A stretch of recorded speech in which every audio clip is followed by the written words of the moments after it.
Magsha-shoutout tayo mga kapatid, yung mga kapatid na hindi po natin na-shoutout kapon. Ito po, shoutout natin silang lahat. Shoutout po kay kapatid na Marie Chris Antiagua. Shoutout sa iyo kapatid.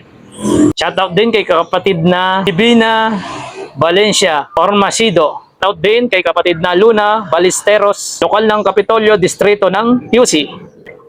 Shoutout din kay kapatid na Gilbert Ocampo. Shoutout din kay kapatid na Emily Uricalan ng San Francisco, Turn Leyte. Shoutout din kay kapatid na Arlex Mendoza Lagaspi, lokal ng Maha distrito ng Davao City.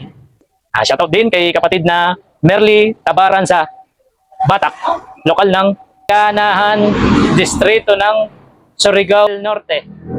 Shoutout din kay kapatid na Lilia Villanueva, lokal ng Pinanugay Mabunga Extension. Shoutout din kay kapatid na Enrique Gumeran.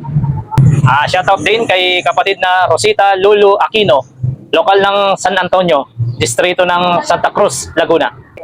Shoutout din kay kapatid na Pelma G. Gilero. Shoutout din kay kapatid na Dino Bantayan, lokal ng Valenzuela, distrito ng Camanaba. Shoutout din kay kapatid na Beds Pitong, lokal ng Esperanza, Sultan Kudarat. Shoutout po sa inyong lahat mga kapatid. Maraming salamat po sa suporta nyo po. Thank you po sa inyo. God bless.